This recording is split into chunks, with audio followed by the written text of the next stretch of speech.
You're listening to a podcast from The Word. Mark, we have a stack waddy. Excellent. I'm always up for them. Game of the pheasant. This one comes from Scotland, from Kenny in Scotland. It's got a special Scottish flavour to it. Okay. And it's shows taking place this year at the Edinburgh Fringe. Okay. They've all got kind of rib-tickling titles, yes? Yeah. You've got to spot which one of these 7 is not a real one, okay? Yep. Are you ready? Here we go. Number one. Why I stuck a flare up my arse for England.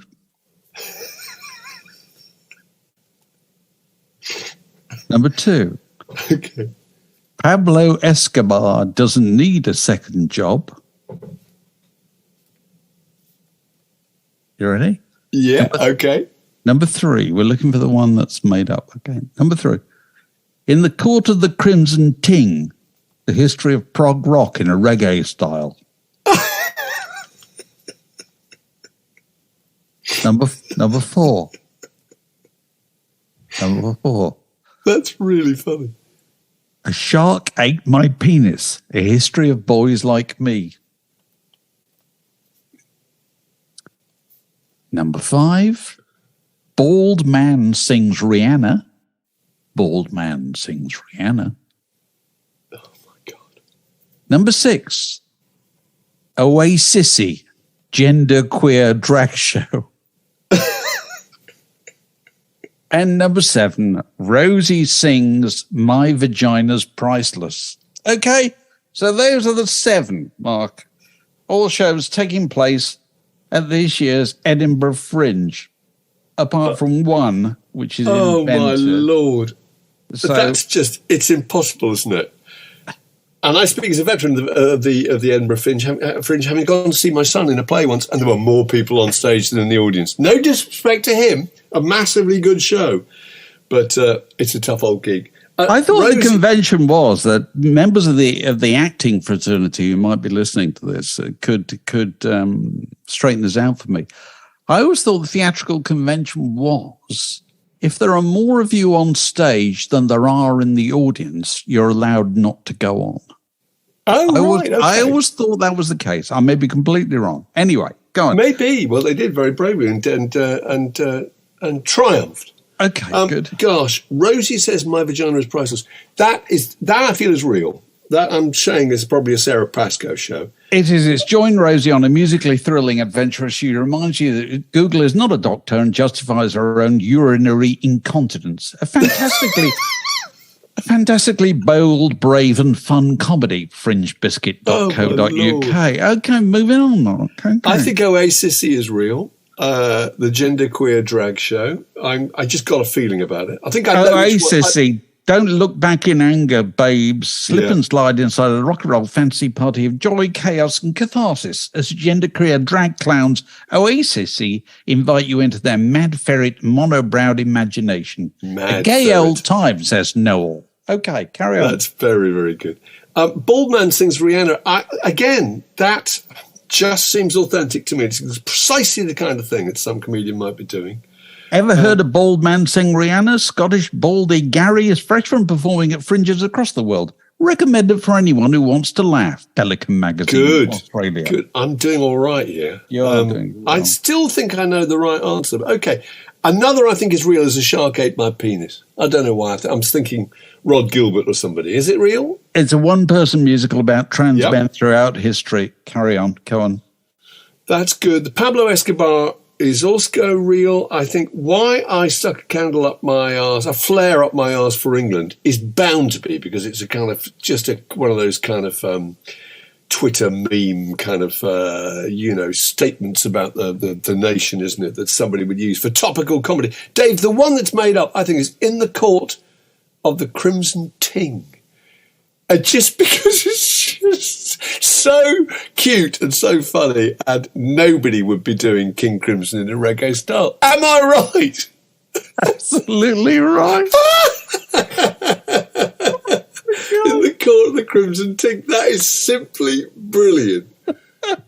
What a superb. Well done Well done to Kenny in Scotland for sending that through. Kenny, we love that. We're always open to suggestions for further stout bodies. If you've got them, really good. If you got them, please send them in. Talking of amusing things, I just sent Mark a thing that very much amused me. I was looking at Elton John's appearance as a guest star on the Morecambe Wise Christmas show from 1976, which is just a thing of beauty, it struck me. It's such an old school Morecambe Wise thing where all we're going to do is we're going to get on somebody unlikely as a guest star who's going to be also somebody piano. Really famous. They'll pretend we don't know who they are. That's the gag, isn't it? That's the gag. And, it's just Eric and Ernie at their purest and best. It's the two of them. Fantastic. Shall we let's do a song. Where's the pianist?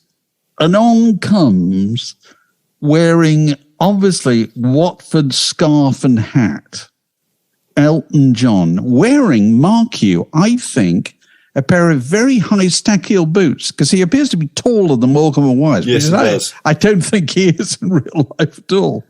And takes off his coat and then sits down at the piano. And they just say, I'm Eric, this is Ernie. And what's your name? He says, I'm called Elton John. Elton John said, what's Eric doing? Something sounds like a turn-off on the M1. Elton John, turn left in Elton John, and then off past Peterborough. It's just beautiful. Because the intriguing thing about, if you read anything about Morecambe Wise, they would start with very little material. There's hardly anything in that sketch at all. There's hardly any material at all. And yet, do you think a lot of that's improvised? No, they rehearse it like mad. Yeah, they really rehearsed really hard. They worried about things not working. And so, the rehearsal just, it shows in just the quality of the business, but it's the spareness of the thing. God, it's a beautiful. It's so beautiful. Also, that Eric is such a kind of physical comedian as well. Yeah. One of my favourite bit was he tries in a really relaxed way to jump up and sit on the upright piano, and he just kind of misses, and then kind of tries to pretend he kind of didn't do it until he kind of leans against it. And there's another line which I think he might have just thrown in actually, where Ernie says something like, "What song are you going to do? Is it The Old Soft Shoe?" He said, "Oh, my mother would love it. She'd be in tears." She said, "If she were here." He said, "Why?" He says, "She can't stand me." Oh, God. It's a beautiful thing to see. Because it's an amazing thing that Elton, has just finished his allegedly final tour. How many years later? You don't know. I mean, to be reminded of the fact that Elton John encompasses the era of, of Eric and Ernie. And there was also that then led me via YouTube serendipity to look at Elton duetting on Don't Go Breaking My Heart at the British Comedy Awards in, I think, 2000 with who? Go on, Mark. Not Kiki D. So when 2000? God damn. 2000. Oh, my Lord. Well, I'm going to tell you the answer. Alan Partridge. No. It's all there on YouTube. Never got that in a million years. But it's amazing in all sorts of ways, that reminds me of the fact that Alan Partridge was invented more than 23 years ago. It's the kind of longevity of all this stuff. I noticed, which also brings me completely seamlessly to. I was looking on Twitter today. There was Simon Raymond from the Cocktail Twins. Yeah, posted that I can't remember what made him do it, but he said effectively the Cocktail Twins, who ceased operations in, I think, 1997, he said, so that's a long old time ago. He says they are more popular now than ever before. I'm sure. I'm sure he's absolutely right. I totally believe that. And I would almost add, Simon, who isn't? that everybody gets more popular after a long period of time, don't they? Because the audience just grows. Just grows and grows and grows. With time. And in that case, a lot of the people who like them first time around probably still love them. So it's just a whole new generation, isn't it? And they've been joined by their children or whatever, or people who like totally different things. I don't know. But I thought it doesn't surprise me at all that you should say that. And I think you could say it about lots and lots of groups. Talking of people who've been going for a long time, is Bob Dylan retiring, Mark? Is this story that's been going on? There's a story this morning, wasn't there, that Dylan... Also, I didn't know. Did you know that he owned that huge property in Scotland? I didn't. It's now on the market. You can buy it. And I'm sure there's an increased value in the fact that Bob Dylan once kind of lived there. But he apparently went to Scotland for about 2 weeks a year for a kind of holiday. Hence the song The Highlands, etc., etc. I suppose so. Just very fond of the place. Massive, massive estate.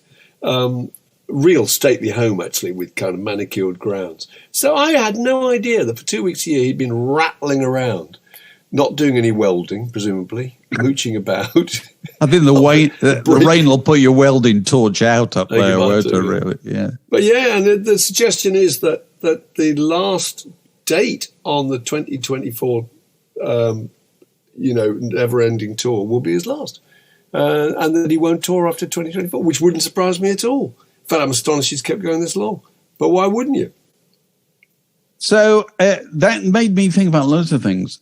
That Bob Dylan has apparently been going to Scotland regularly for a few years, spend a couple of weeks. Probably worked out how to avoid the midges season, which is the key. Although with Bob Dylan's, you may wander around with a net on his hoodies, he'd be perfectly at home with the midge net, wouldn't he? Yeah, he would. Bob Dylan would be not a problem at all. Yeah, increased anonymity. Absolutely. Imagine you're about to bag a Monroe somewhere up in the. So you get to the top, there's a guy in a hoodie, and you think, hang on, is that Bob Dylan? Is that the spokesman for a generation? I tell you what, the thing it made me think, it made me realize that something has disappeared from our life in the last 23 years, actually, Mark, which used to be a real staple part of the way that we kept in touch with the comings and goings of popular entertainment. And you know what it was? It was the airport arrival photograph. There used to be a posse of photographers who were permanently stationed at Heathrow Airport, and their job was to get Rod Stewart with his arm around the latest blonde. Absolutely. In a pair of dark glasses. It's that combination of looking thrilled that he's been trying to suppress the look that he's been thrilled he's been met by photographers. It'd be worse not to be, but also look like he's above it all and in a rush and can't stop. You'd also get somebody like David Niven, trying on a porter's hat or something. Somebody who knew the game. Anyway, the point is, you always knew when celebs were going in and out of the country because they had their photograph taken as they came in and as they went out. Doesn't happen anymore because how do they all get around? Private jets. And therefore, our attention is no longer drawn to the fact that they're zipping across the world for coffee.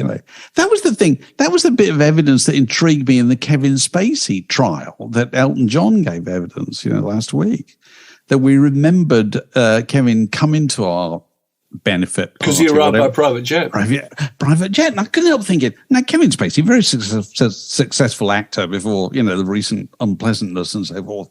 But you don't think of him as being like Tom Cruise, do you? You don't think of him as being somebody who just has a private jet standing by at all hours of the day and night, do you? Or maybe you do. Well, I guess he probably would have hired it for a one-off for that. But, I mean, it also just reminds you that being Kevin Spacey at that time and being, an airport and on a commercial flight was probably really hard work. You probably were just pestered by people. But the fact is all these people get everywhere by private jet. And I would imagine Bob Dylan is no exception.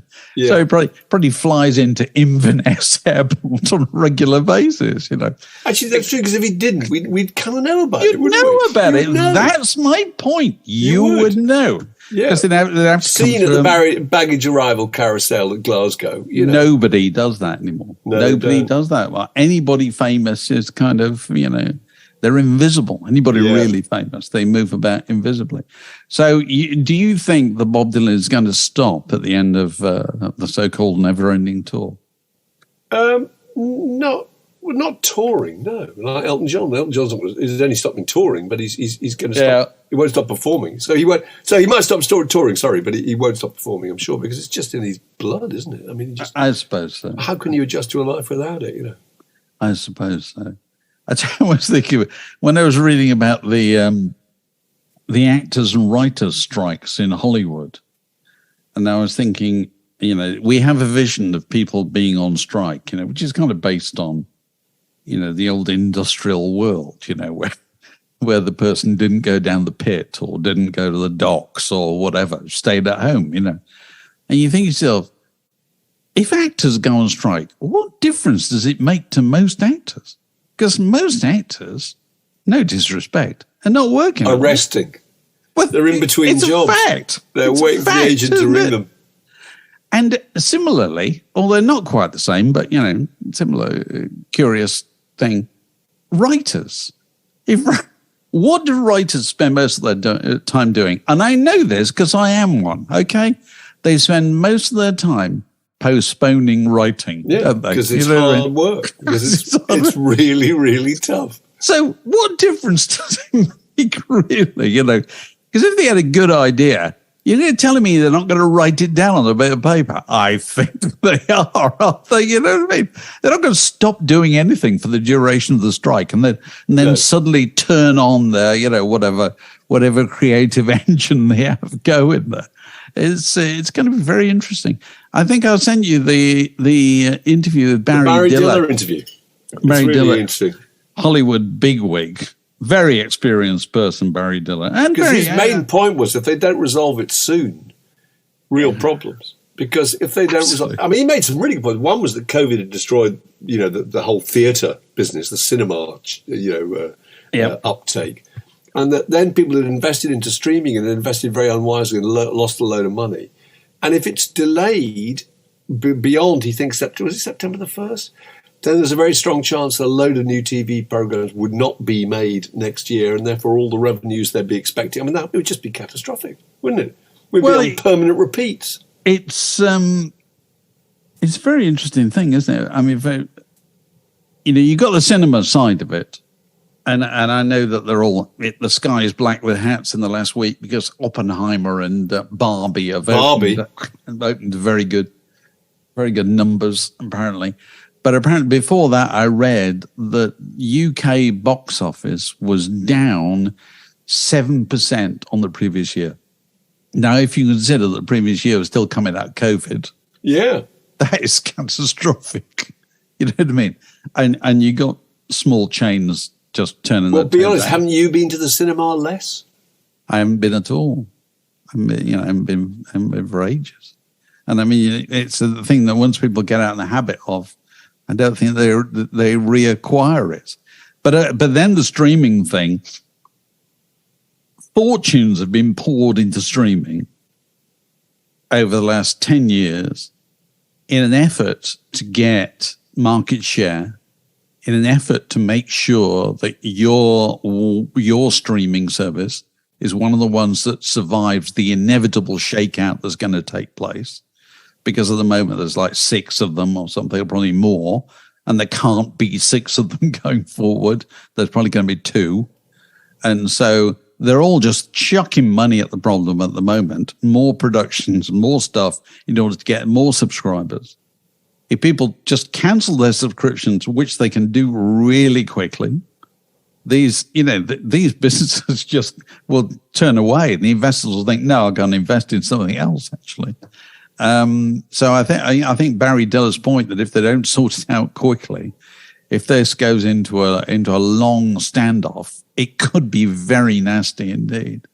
It's probably really true, you know. I think that's absolutely true. He had a very fanciful suggestion at one point. He said he pointed out that the top 10 actors get paid earn far more than the top 10 film executives, and they should all voluntarily take a 25% pay cut. Well, he said that, you know, because a lot of the argument is, look, the studio chiefs make a fortune, which I'm sure they do. But the counter argument is the big movie stars make a fortune. Yeah. You know, and it makes no sense whatsoever, but they do. Although they used to get paid a fortune. You used to pay Tom Cruise a fortune to be in your film because it opened you could be sure that people would flock to the box office when it opened. And I'm sure that's probably true, but, you know, it doesn't go on forever, you know. It's going to be... Does that matter so much, the opening weekend? It doesn't really, does it? Well, I think it probably does if you've got a Barbie or an Oppenheimer. But streaming is totally different business, isn't it? It works in totally different ways. Have you seen the Barbie ads?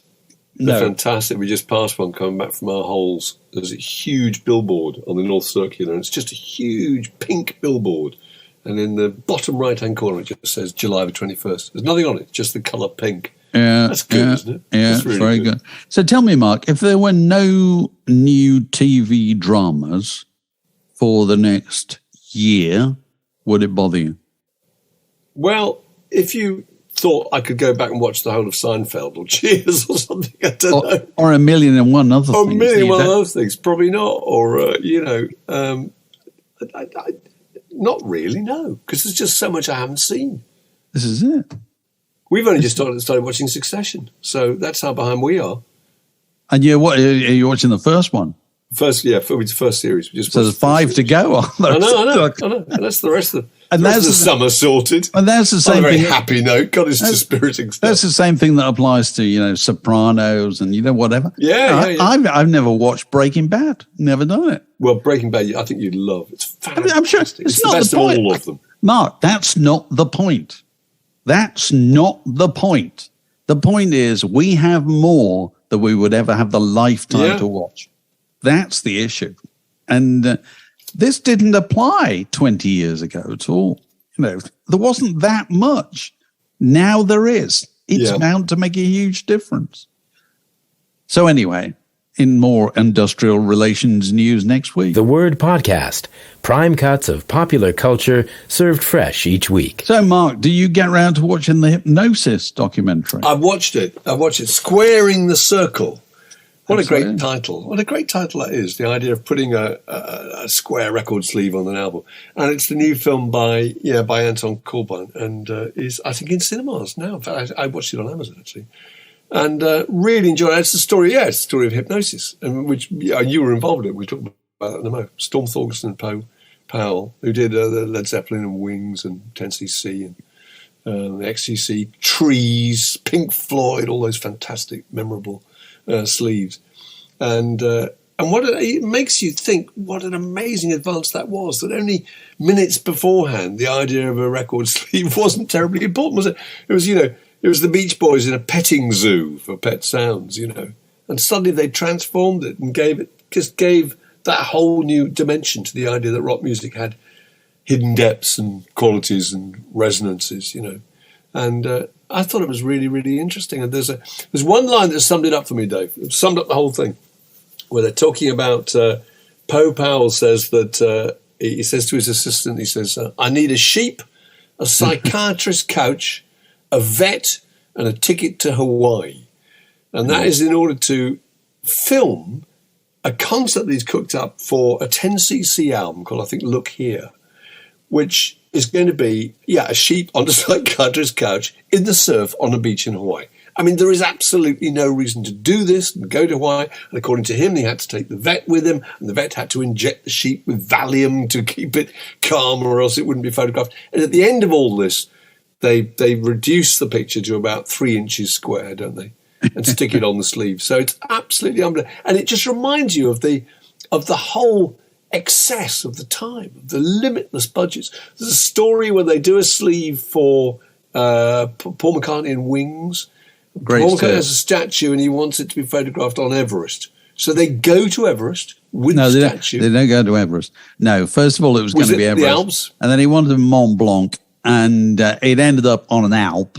It was an Alp, wasn't it? An Alp via helicopter. That's right. To get down to the top of the mountain, and went to incredible trouble and expense and discomfort to do it, and then went back and showed McCartney it, and McCartney said, well, you could have done that in the studio, which of course is true. Yes, they could, but then again, he was paying for it, and why wouldn't they go if they could? You know?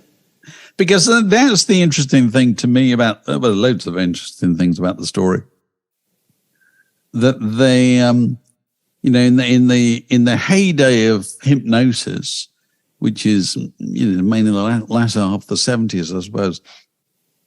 If you wanted an image of two men shaking hands and one of them's on fire, you had to set him on fire. You had to find somebody and set them on fire, and therefore you could only do it at a studio in Hollywood where there were the two stunt men in the world most used to dealing with fire. And you had to take a bunch of snaps while it was going on, because everything had to be done in the real world. That's the thing that's amazing. That's the thing with animals, isn't it? It's the really famous one. Animals that they blow up the pig. I can't believe it. I think the Battersea Power Station was probably empty at the time. But by the same token, apparently without any clearance or permission, they had. I think they had permission, but they ended up with this is animals, of course, with the pig, hovering above Battersea Power Station, and they had to fudge it slightly because they did it on more than one day. Because first of all, the pig floated away, and they couldn't get it inflated sufficiently, could they? And then the day when they managed to get the pig in the right place, the sky wasn't as good as it had been the previous day. So what you see is a combination of the two. But it's a collage in the end, isn't it? It's a collage. So what he's saying is there was absolutely no reason to have done that. But the point is, at the time, there was the money and also the publicity, wasn't there? They got loads of publicity about it. You see, I think, I don't even think it was that. Do you know what I think it was? Because I was involved in this a bit, because I wrote the kind of first outline for this film, and when you do these things, you don't expect it all to be in the film, and that's fair enough, because they got to make decisions of all kinds of decisions. But one of the things I wanted them to do, I suggested this, is whenever you get people talking about LPs, whether you got Paul McCartney as they have, and Roger Waters and Dave Gilmour and Graham Goldman and Robert Plant, Jimmy Page, and all these people, what I think you ought to do is interview them while they're handling the LP. Yes. It should be in their hands. Because that's what people have forgotten about. Physical, tactile It was experience. The physical thing. Yeah. Now, nowadays, people revere albums more than an album covers more than ever before. But they tend to do this at something of a distance, They'll stick it in a little holder saying, now playing, as if they're a rather pretentious record shop. And, and it wasn't like that back then. And so this was the record, the magical time of the LP was when the music business was a branch of what you might call the packaged goods business. It was. Because here was the thing which you went and you saw in a shop window and you went and looked in the racks and you held it and then you took it to the counter, and they might even, if it was an old-fashioned thing, they might get the record off the back shelf and then stick it in your cover, put it in a bag, hand it to you, you pay for it. Every square inch of it on the bus. You went home on the train or the bus and you read every square inch of it, and everybody else on the bus or in the train carriage stopped what they were doing and looked at what you had because it was that powerful. And then when you went home, you listened to the record with the thing in your hands. And in the extreme cases of some of Hipgnosis stuff, and I'm thinking particularly, I think Wish You Were Here, was initially issued. They'd done the picture of the two men, one on fire, shaking hands and so forth. And then it was put inside a black shrink-wrapped shroud over which there was a little sticker reassuring you it's Pink Floyd. And therefore, the first thing you had to do when you bought that record, when you paid your £4.50 or whatever it was, might have been a fiver at that point. No, I don't think it was. I think it was £3.75. Anyway, whatever you paid, and it was a lot of money, the first thing you did when you took it home was destroy it. Because you took Decrease its value. You took that that's right. And that was a kind of ceremony. Yeah. You know what I mean? People didn't put these things in glass cases. They interacted with them, you know. Yeah. And I thought, this would be really good if while you were interviewing so-and-so, they were doing this. They were taking it apart. Of course, you can't do that nowadays because there are so few and they're so valuable nowadays that nobody would have the budget to do that, no, I would suppose. You know, so I was really interested in that side of it. And the other thing I was really interested in was the relationships between the people who were Hipgnosis, who were primarily Poe, as you say. They were like a band, weren't they? They were like a band. They were just like a band. There were two of them, and they were such different characters. Really one different. Really cared about money. One didn't care about money at all. And one was polite and diplomatic, and the other wasn't. Really, really curmudgeonly and rude, actually, and abrupt. Oh, yeah. And then the terrible thing was that they fell. I'd forgotten this, that they fell out. It was just at the point where, you know, I suppose punk rock to some extent, various other things, made them look redundant. Nobody wanted to spend money on that kind of packaging. That was all associated with a different time in kind of rock history. And so they tried to go, I think unsuccessfully, didn't they, into kind of filmmaking, into video making. And they got into debt. And Poe and Storm just had a disagreement about paying off a debt and didn't speak for 12 years. Yeah, there you go. That was so sad. Absolutely, and they were absolutely inseparable best pals, weren't they? All that stuff about the early days of them to being 16, 17, living in a little house with the Pink Floyd at the early stage is really fascinating, I think. And also the spontaneity of it. And there's a lovely bit with the Atom Heart Mother cover, which I always really loved, actually. I was mystified by that when it came out.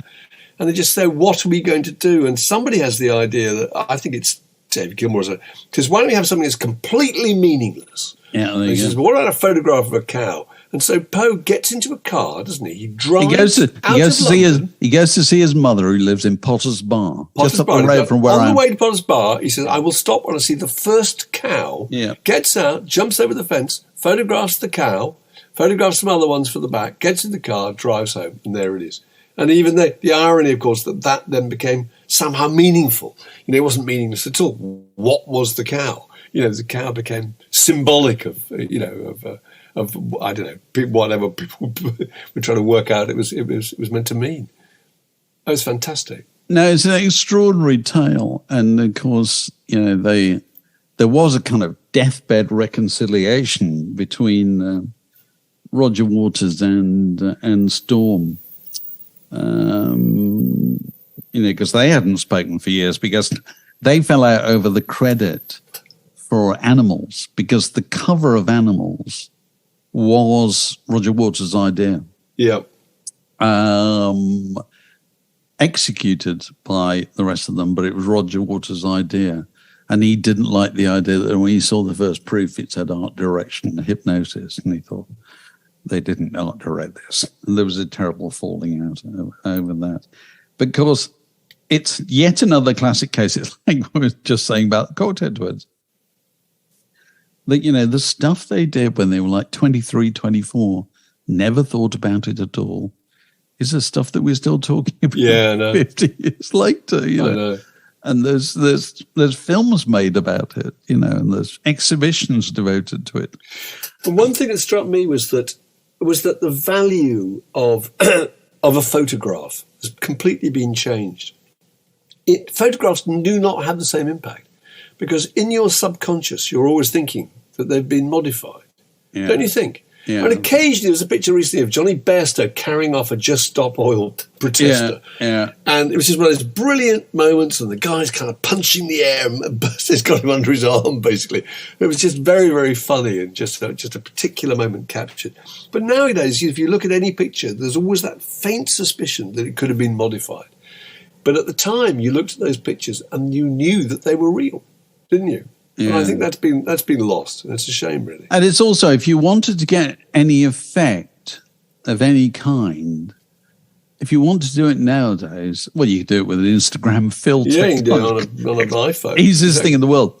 Those things used to involve long nights in the dark room on the which premise there's lots of in the film, because Anton, of course, is a photographer and he's fascinated by all that technicality. And I love that. There's a whole section about the making of Houses of the Holy, that Led Zeppelin sleeve, which he really couldn't do now, actually, at Giant's Causeway. Yeah. And they go out there, and the weather for about 3 or 4 days is so bad that they can't really shoot, and they don't get the light right. And eventually they decide to do it in black and white, and then they cut up the pictures as a collage and reassemble them with the little children crawling over the rocks, and then hand tint them. And that's the only way they can make it work, And I love all that kind of detail. Just so much went into it. And those pictures really made a difference to the sales of those records. They just did. You imagine those records now with just a kind of prosaic shot of band on cover. Would have been completely different. Yeah. So there's the film. Was a Gold Square in the Circle. Out now.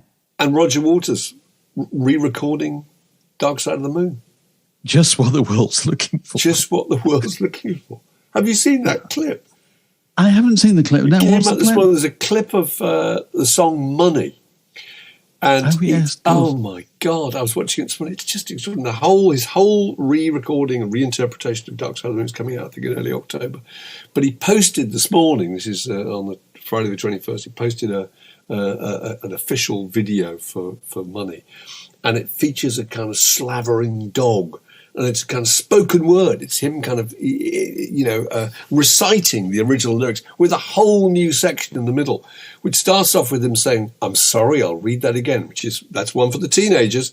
And then going to this whole thing about welcome to the underworld. And it's this sort of fat, toad-like character, this capitalist sitting on a stool like a sumo wrestler, terrorizing some sort of skinny, pale kid, while a cloven-hoofed devil with a briefcase holding a Faustian pact, presumably involving huge quantities of cash, is sitting beside them. And it's just one of those things, it's like a Ralph Steadman cartoon. It made me just think, oh my God, Roger Waters. He was sceptical then. He is the bitterest and most cynical man. He is, isn't he? His idea that after 50 years, what they need is his new perspective, gleaned from his own life experience and philosophy and the wisdom of age. And actually, I mean, really, he feels whatever message that they put out then still hasn't been fully understood. No, absolutely. Oh, my Lord. Oh, do we need it? I don't know. We should find out. Anyway, we've been running over the last couple of weeks some wonderful old clips. We've been talking about some wonderful old clips we found on YouTube, or people have sent them in. What you might call slice of life documentaries made in the past, usually by news programs, about bands who were up and comers who never came, did they really? No, they never made Otherwise, it would be pointless. That's the pathos that makes it so attractive. And we've been, richly entertained by looking at the last few weeks.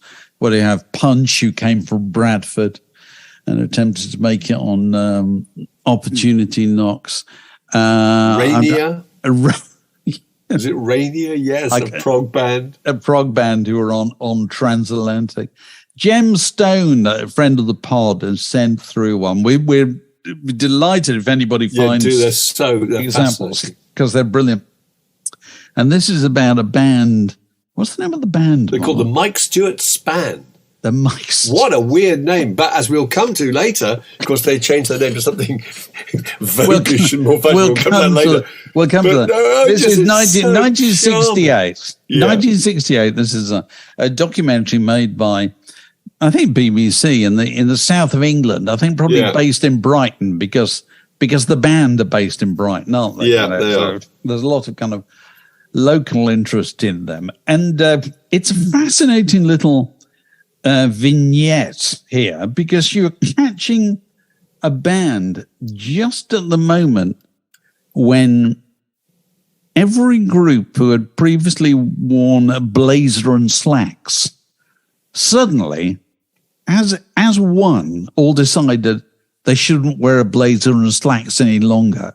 And they previously had a name that was kind of voguish and moddy, and suddenly they decided that they didn't need that any longer. Is that the case? Precisely that. You see, this is And, you know, if you look at the film, you can see it in operation.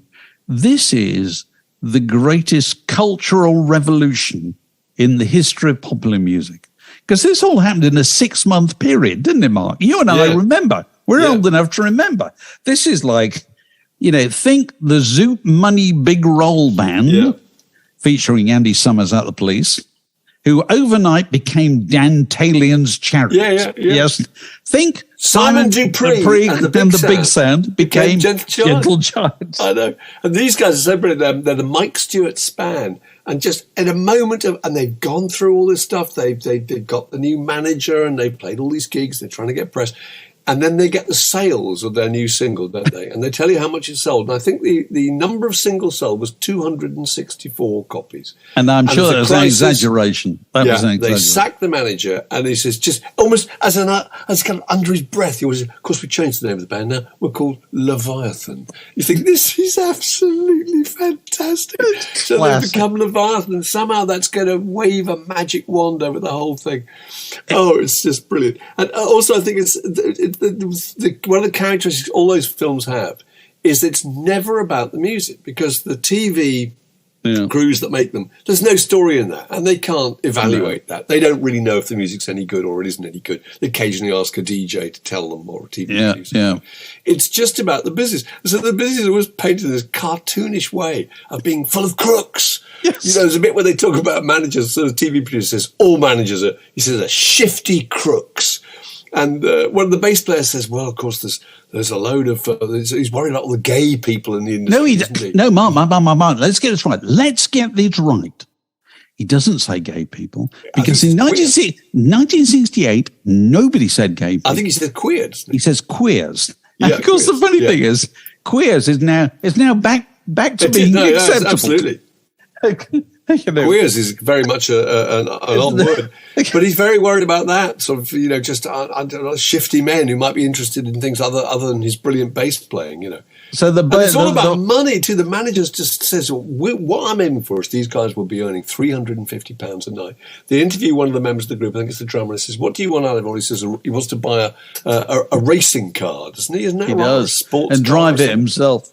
Yeah. And one of them, they interview the mum and dad of one of the members of the group who are washing dishes and saying they really hope they'll do well, and there's a possibility that if they do well, they might buy them a bungalow. And it's all about success, not about artistic expression at all. The voiceover says, I've got it written down here. Oh, yeah, that's fantastic. This is a kind of classic thing that a BBC voiceover on these kind of films always says, if it goes well, they could be millionaires by the time they're 25.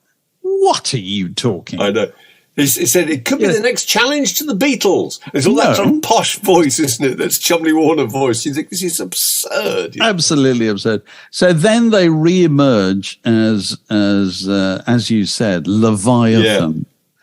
Yeah. And the Leviathan, I think, gets signed to Elektra. I don't know if the record actually came out, but anyway. Right. Jack Holzman of Elektra in the United States, obviously at the time, looking around the world and looking at his competitors, looking at Armand Ertegun of Atlantic Records had gone and signed Led Zeppelin, you know, and thinking, I need a bit of this, you know. So here's a band from Britain called Leviathan. Okay, we'll sign them. And the person who runs Elektra in the UK at the time is Clive Selwood. Yeah. Clive Selwood is, of course, John Peel's manager. So John Peel plays Leviathan on the radio, and so, or gets him a session or whatever. So consequently, you know, Elektra's sign, you know, it's slightly dodgy deal. It's completely dodgy. And that's the kind of hippie, sincere bit of the business, not the flashy fly-by-night bit of the old man. They're already accepting the fact that all the managers are complete crooks and looking to exploit them. And they have to accept that. But companies have no taste, you know. I've got a quote here from the lyrics of the song of Leviathan, and they actually do a video, I think.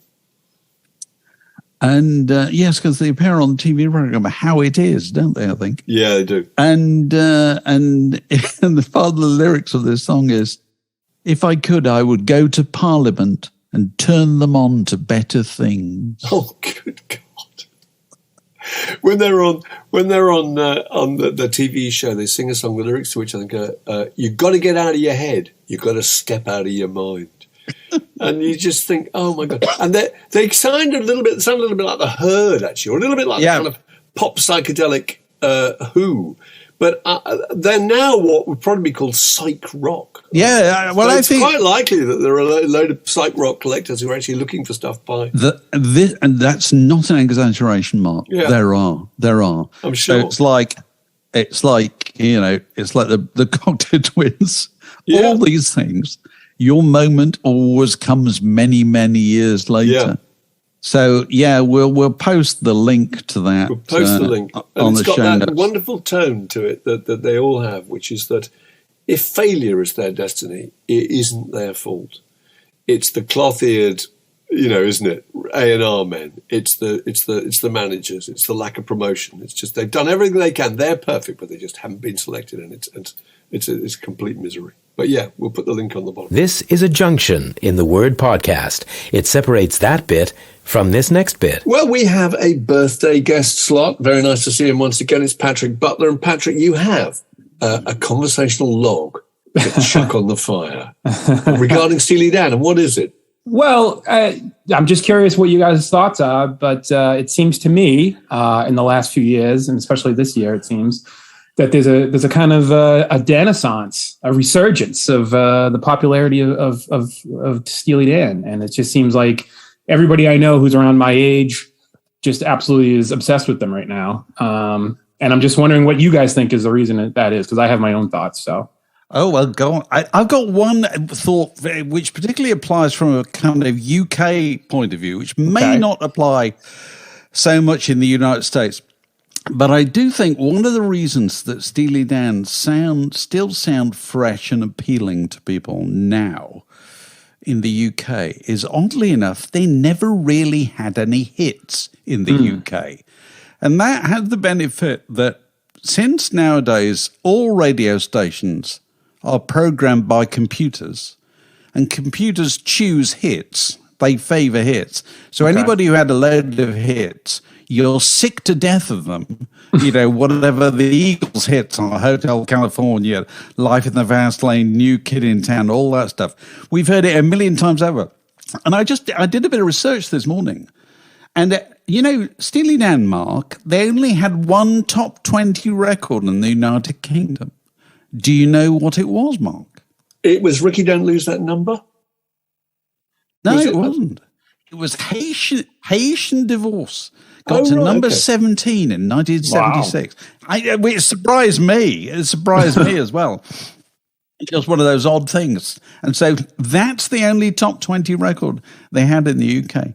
So consequently, they are not, they're not clogging up radio stations' computers and overfeeding you the same stuff all the time. And so when you hear it nowadays, I think it still sounds fresh to a lot of people. What's your theory? My theory? Well, so obviously very different trajectory here in the States, because they were actually a very, very big band throughout their kind of initial run in the 70s, from their first album on. All of those out. I mean, Ricky Don't Lose That Number was the number one single. Oh, was it really? Oh, right. Yeah, and right up through Gaucho, even the song Hey 19. I mean, those songs, I got to tell you, when I was growing up, I couldn't stand them. I was sick to death because they were played constantly. I mean, there was about 10 songs essentially that they had that were just staples of classic rock radio. And a few of the songs then kind of migrated over to like soft rock. So to me, they were very, as a kind of young rock and roller kid and, 17, 18 years old, I just couldn't stand it. I thought it was too slick or it was too produced, and I was just kind of sick of the old kind of boomer rock and roll aspect of them as they started out. I think, I got to be honest with you. One thing I think you'll find is, that there's a whole vinyl revival, right? So pretty much a lot of people, I'm in my 40s, everyone's kind of getting vinyl records again.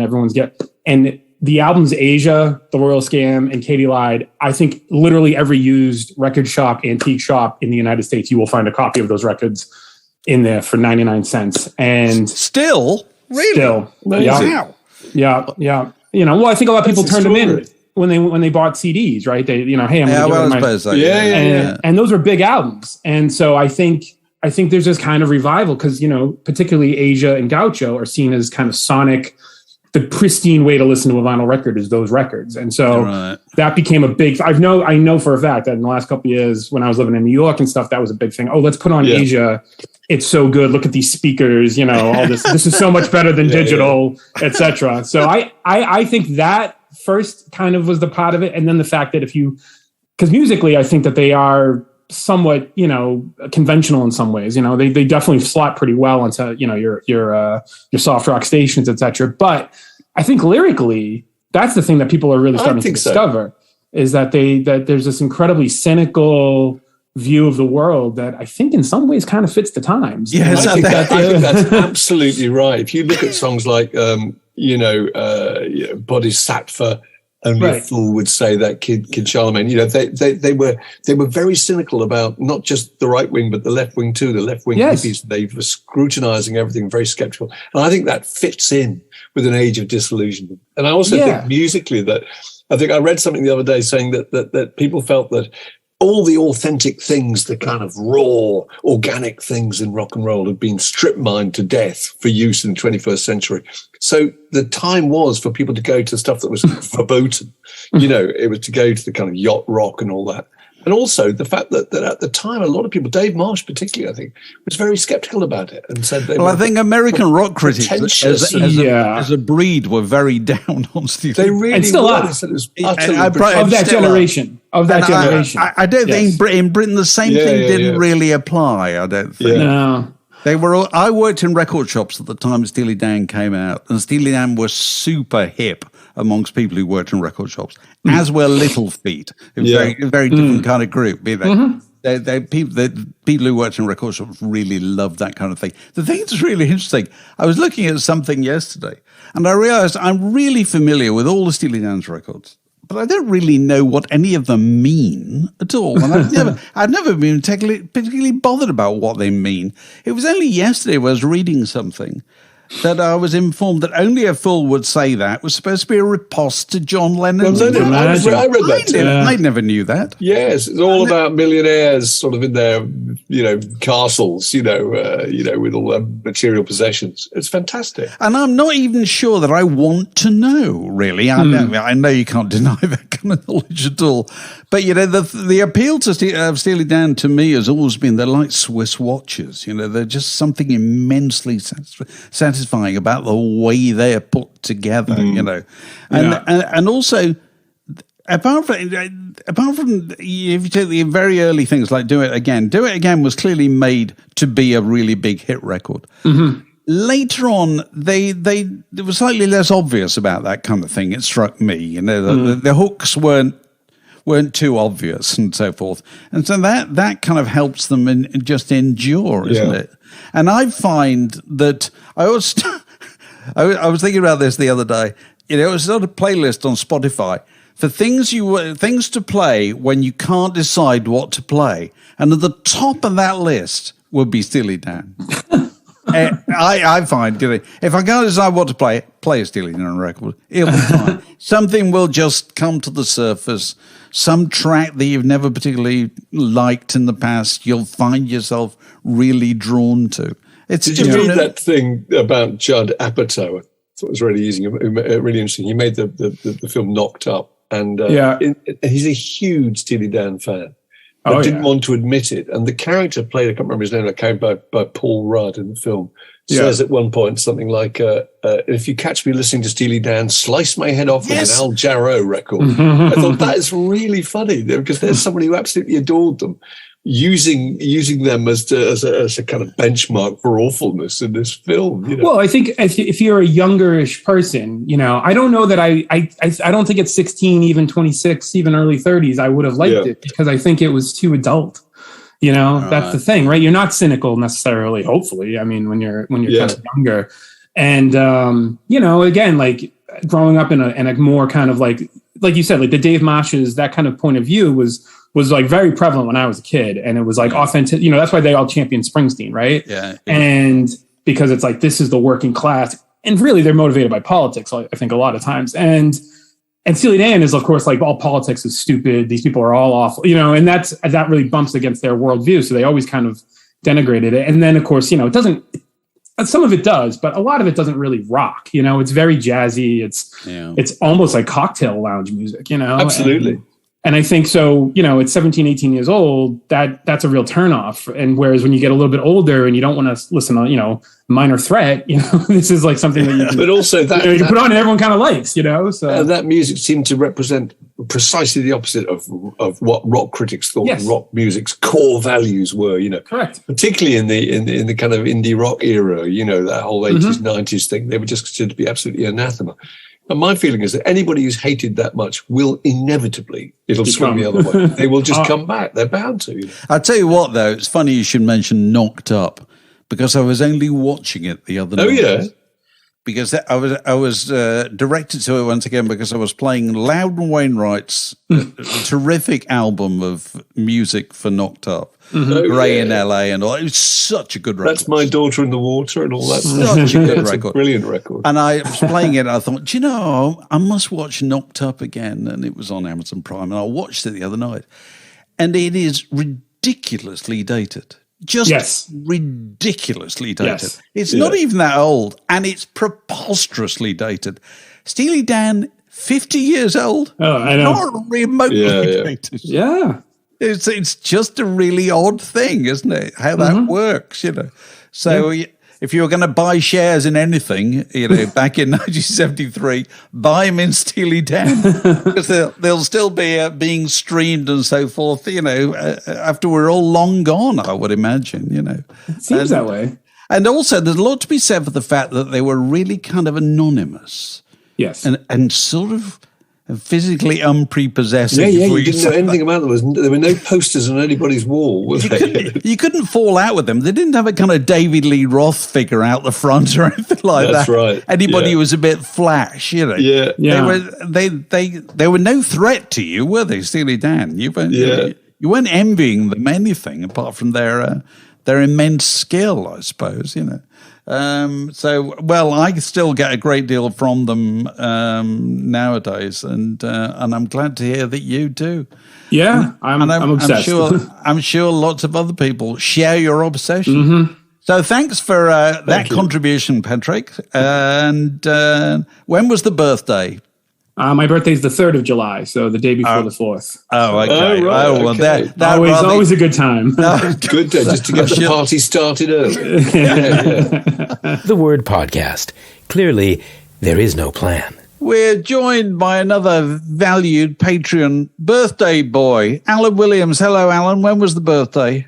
It was the Tuesday before last. Right. And we've spoken to you in the past, and I think one of your, no doubt, many claims to fame was you were sent out to collect pretty much all the album sleeves of Hipgnosis. Is that right? That's right, yeah. So we went through a few last time. I think it was about 372 of the sort of official Hipgnosis ones. Oh, my God. And how many have you got? I'm 8 away from halfway now. Oh, good God, that's incredible. This is like bagging Monroe's. It really is. It really is. I assume you've seen the movie. Have you seen the movie that's just come out? I'm waiting for it to come to the cinema near me, so I think it's on in Walsall, so I might go and see that soon. Right. What was your most recent Hipgnosis acquisition? Well, the most recent, I went back to the Chesterfield record fair, which was right. Fine. So this. It was a sampler album. It's a Charisma compilation, and reading Poe's book, it's one they're not very proud of, really. Right. No, I'm sure. Yeah. Is this in Vision? Because that is a rather dubious and rather sadistic mask, isn't it? Yes. Yeah, I think they had it made specially from what I read. In the days before. Oh, happy days. Got a bit of Genesis on it, the Nice and things like that. So that was the last one I got. What's your personal favourite of the ones you've got? Oh, well, there's quite a few. I think last time we spoke, I said I was after the ones by Flash, and I managed to get... Oh, there you go. Actually, nice. Someone in America who was selling this signed copy signed by Tony Kaye, who was in Flash after... So Tony Kaye was a former keyboard player of Yes, yeah. He? And when he left, he thought he was in Flash. Yeah, so I got that one shipped across from the States. Is that on there? The Harvest label? I think it probably was, wasn't it? Couldn't it? Let's have a look. I think it was. I think it was. I'm not sure, actually. Did you get Thunderbox by Humble Pie? Have you got the Trees album? No, this is on Capital Sovereign, actually. Oh, right. Okay. Well, that's obviously the American. Yeah, no, I've not got Thunderbox yet, but I keep looking and they keep popping up in record shops. And right. Toe Fat. Have you got the Toe Fat? I've got that on CD. I've not found that. That's quite, what a nightmare. Fancy, those. So some of them have a bit of a premium, really. So, so I'm keeping collecting those, and it's keeping me entertained at the weekend. Good. So, Alan, it's traditional for our birthday Patreon friends to throw a log on the conversational fire of the podcast, or ask a question, or what do you want to do? Well, I was going to talk a bit about Peter Gabriel, because it's been a bit of a big year for Peter Gabriel fans. So there was some story about you not being able to go to a gig, or a gig was cancelled, and he did something particularly kind and sympathetic. Yeah, he did. Right? Yeah, come to that in a moment. I'll just summarise my sort of love for Peter Gabriel. So it started off with Sledgehammer. That was the first one. Right. Yeah, I bought, and I was kind of getting into Genesis at the same time, but Peter's music really grabbed me, and obviously bought So, which is a great album.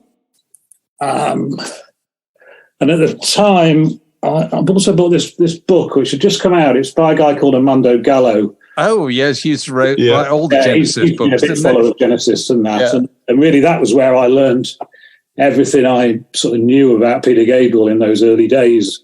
And there's an interesting little quote in this book where he's talking about the time it takes him to make music, and describes himself as being part of the tortoise movement.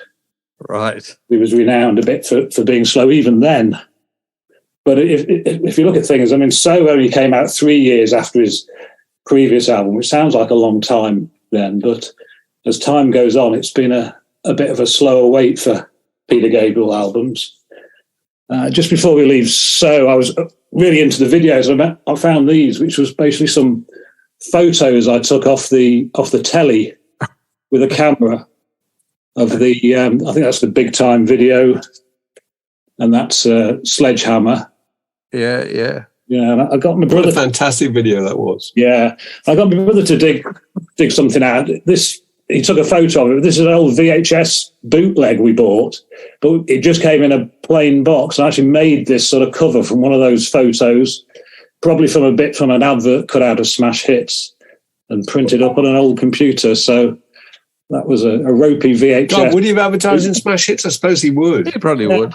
Not his core market, but that's how you sell singles. Yeah, so that was So, and then I think it was 6 years before the next one, Us, came out, which did seem a long wait. And then it was another 10 years until Up came out, which is really his last proper studio album. There's been a few soundtracks and things. Yeah. But I remember this one because this was just around the time my daughter was born. So I've always kind of measured the time since the last Peter Gabriel as she's grown up, and she's a second-year medical student now. So. Oh, there you go. Oh, my God. You're going to say she's retired. A long time. So, back in November, Peter announced he was going to tour. I bought a ticket for Nottingham, with the tour being in June. But then what he's also been doing is something called the Full Moon Club, which he's done a few times before, where every full moon he releases some piece of music, and it used to be stuff from his archive, but he started in January releasing new tracks from his album. And I've quite enjoyed that, really, because I've almost been making a mental note when the full moon is. And there's a couple of times when I've got up in the middle of the night to go to the loo, as you do at my age, and I thought I could nip down and listen to that new Peter Gabriel track. So it's been quite exciting, really. It's almost been a bit. This is fantastic. That's the most. That's the most old rock. I was going to say it's the most middle-aged thing. It really is. What alleviates that trip to the loo? Well, great. Peter Gabriel's put a record. He himself is probably on his way to relieve himself too. That's a lovely idea. Oh, yes, great. I found that quite exciting. It's almost been like hearing songs on the radio for the first time, like it used to be. So they're literally available. They're streaming at the moment the moon becomes full. I mean, how does that work? Yeah, on that day, from midnight on that day, they've been available. So streaming is a strange word to use here, but anyway, go on. Yeah. So I quite enjoyed it. It's been quite exciting. So I was kind of expecting he'd do 2 or 3 and then the album would come out. But we had one in February and March and then April and no news of an album. And then in May, the tour started and still no album. So it's been a bit strange, really. He's gone out on tour with a lot of new songs, but the album hasn't appeared yet. And it's been a bit unusual. So anyway, I'm getting quite excited about seeing him on tour. I've seen the odd little post on Twitter, but I'm trying to avoid spoilers. And then with less than a week to go, suddenly a message appears saying the Nottingham show's been cancelled due to logistics. I'm not really sure what the problem was. So I was a bit upset about that initially, but then I read on and it says there are still tickets available for some other shows and you'll get your money back for Nottingham, but we'll send you a link, and if you book through that, you can come to the sound check and we'll give you a bit of free merchandise. Very good. So fortunately, I was able to rebook for Birmingham. It's not too far. And then I get a bit of information to say, turn up at 3:30 at the, whatever the arena's called in Birmingham now. I can never remember. NEC, it used to be. Anyway. Yeah, well, no, this wasn't the NEC. This is the one in the centre of town. Oh, I see. Okay, right. The convention centre or whatever. So I turn up and there's probably about 40 people there. We get let in just before 4. Go up to a little merch stand and get given a nice Peter Gabriel bag, right? Copy of the programme, and also a T-shirt. So I totted up when I looked at the merchandise store. That's £55 worth of free stuff. Yeah. And very nice. And then we get led into basically an empty arena from the far end, which is quite a fascinating experience to go into when it's so quiet. You can hear a bit of tinkling on the piano going on from the far end, and it's all set up. The show's already on, all the stage is set, and Peter and the band are there, and he kind of welcomes us. He apologises to the people like me from Nottingham who've rebooked, and they played about 3 or 4 songs for us. That's really good. It's really nice. And he said the first one he played, he said, we've not knocked this out of the main set, but we'll play this one anyway. And they did a couple of others, and then the cellist was keen to do a bit of rehearsal, so she suggested a song, and they played a little bit of Don't Give Up. So it was a really nice experience, and I found it quite emotional in a way, because I've been a fan for so long, and Birmingham was where I kind of came as a student, and it was at the height of my sort of fandom of Peter's music. And I was kind of thinking, the 18-year-old me would be so amazed that Peter Gabriel's still going, and to have had that experience. Yeah, absolutely. Have you ever met him? I've never met him. No. Do you want to, or is that something that's just too much? I don't know. I mean, he's, through that 20-year period waiting for the next album, you see him tweeting. He says this himself. He gets so enthralled in all sorts of other things. I think he's into AI at the moment, and he does a lot of humanitarian stuff. But I see these tweets, and I sort of just bark back at them. Don't retweet or anything. Just say, please make an album. Just make a record. Yeah. But it's that was a great experience. Then I went out and had a beer and some tea, and then came back in for the main concert, and that was good. Yeah, it was a good show. But he played, I think, a total of 11 new songs. So that's a bit of a gamble when you're, that you haven't released the album. But they did seem to go down well. Really, there wasn't much dissent, and people seemed happy. It was a little odd at half time, because I went out and had a coffee, and then they were announcing the show will start again in 5 minutes. I thought I'll wander back in, and it had already started. It was a bit weird, really. So they can't afford to muck about nowadays, can they? They can't afford to breach the curfew and so forth. Things start on time and they finish on time, don't they? Well, look, I'm glad to hear that your Nottingham cancellation turned out happily. Yeah, actually, it's better. It's better because you've got a story to tell. That's the important thing. Yeah. Gigs are 10 a penny. Stories are, pray for your next gig to be cancelled. Yes, absolutely. Yeah. Well, I'm fascinated about the moonlight. That's brilliant. People garden by moonlight, but I've not heard of people, they plant at moonlight, but I've not heard of people releasing songs by moonlight. That's fantastic. Yeah. Did you also have an album you wanted to plug? I was going to plug this one, which is an album by a guy called Martin Grech, and this came out, I don't know, probably about 20 years ago. I picked up on it because Howard Jones, who I'm a fan of, he was the executive producer, but that's really all he did. He didn't do any playing on it. But I think Martin Grech was about 17 when he made this album, and it essentially seems to me as though it's what happens when a 17-year-old hears OK Computer by Radiohead and sort of locks themselves away in their bedroom and makes an album. It's just really fantastic. It had one song that was nearly a hit. It was in a Toyota advert, but it's just got a real sort of intensity and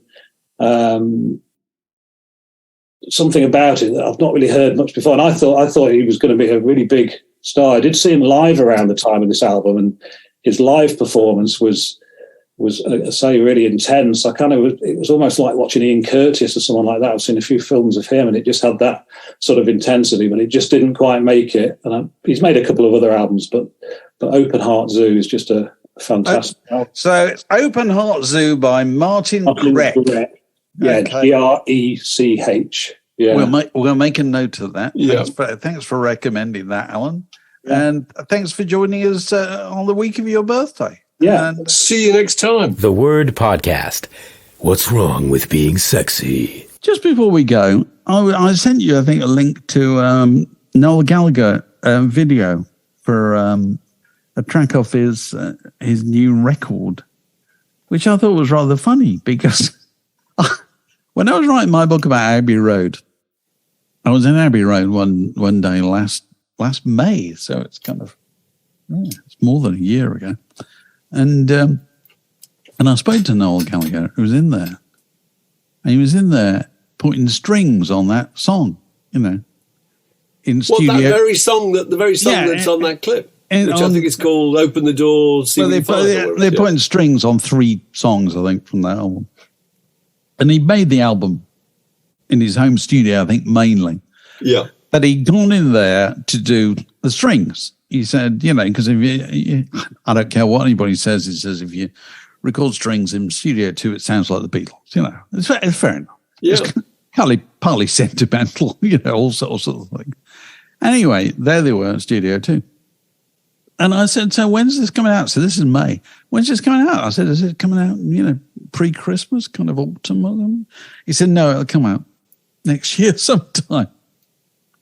And I just thought, that's extraordinary. That is such a change in the nature of popular music. The pop music used to be done in the spirit of, this is going to be in front of the public in a month's time. You know what I mean? Well, the Ballad of John and Yoko. Yeah, recorded on Tuesday, released on Saturday. Yeah. But even later than that, things were going to be, they were going to go into the same world from which they were created. Yeah. Kind of thing. Because they'd be turned around really quickly. Now they're not at all anymore, are they? It seems that records are turned around more slowly than movies nowadays. I know, you think, why? What's the why? Well, I'm sure there's no Noel Gallagher record that's topical, but I'll tell you why. I'll tell you for why, because it just struck me. It's all about tours. Because the tour is the key thing. The record is just the thing that you'd like to have timed for the tour. Yeah. So there's no point putting the record out if you're not touring. Yeah. The tour takes ages to set up. And it's probably for the summer doing lead festivals or whatever. That's how, bigger acts tour. Therefore, the record has to wait until you're touring to get put out there. Yeah. But the other thing that struck me as really funny is this video is shot in Studio 1 with an orchestra. With an orchestra. And so they've had to reassemble all those people a year later to pretend to do a thing that they once actually did. Well, wouldn't they have shot the video at the time? They would have done, surely. No. They've done it all later. They must have done, because they weren't in Studio 1. What's that going to cost? Because to pay someone to mime is what you pay them to play. I mean, they're just, it's the same money, isn't it? Oh, my God, it's unbelievable. It is. It kind of makes no sense to me. No sense. Anyway, viewers, listeners, if you happen to know the name of the pop video on which Mark Allen is featured pretending to play the saxophone, please get in touch. Please get in touch. It's there. it's out there on YouTube. It's out there, ladies and gentlemen. And, we'll special mention for anybody who manages to identify it. Good luck. We'll see you next week. This podcast was brought to you by The Word.